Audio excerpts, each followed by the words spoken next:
Today at MSSC, we've got a vehicle in here that's had a starting problem. The customers called in and said, hey, went to go start the car, it wouldn't do anything. When I turned the key, it wouldn't click, there was no buzzer, there was no lights, there was no dash, nothing happened.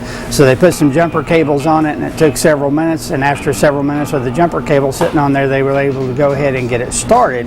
And so they've brought it in so we can check the charging system. And whenever a vehicle comes in with that type of situation, of course, what we want to do is we want to make sure that the alternator is doing what it's supposed to do, that the regulator is actually doing what it's supposed to do, that the battery is nice and strong.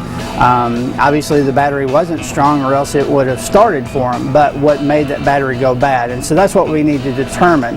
Is the battery just old? Has it been in the car for 4 years or longer? If it has, chances are that, especially with the extreme cold that we've been experiencing, it's probably going to be bad, or at least going bad.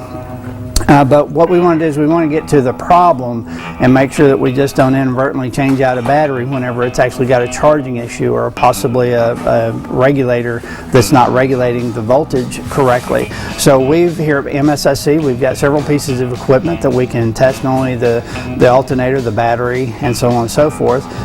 Then we're also going to visually inspect it. What do the battery cables look like? What do the ends that are actually going on top of the, that hold down on top of the battery posts, what do they look like? Are they cracked? And these are just real cheap metal, so a lot of times we'll see that they've just been tightened up so tight that they actually crack, and so now they can actually just move around on the post. If that's the case, you're not getting good connection, and so a lot of times we'll find that a situation like this, the battery ends just need to be replaced or cleaned, because once they can move around, they start to develop a lot of I call it crud, just that gets in between the battery post and the battery in, and will not make a good connection.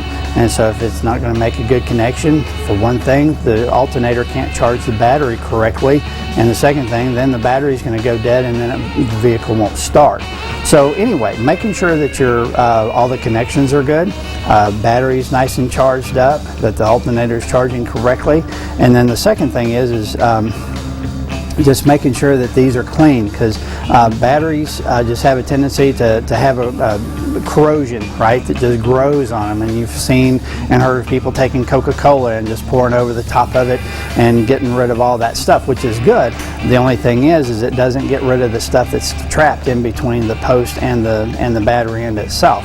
So taking these off and cleaning the post real good with a post cleaner, and then reaming these out with the reamer. They sell those at the local parts houses. Getting that done and getting a good connection is really important to make sure that you don't go out after work and cold and tired after a day and stuff like that and the vehicle doesn't run.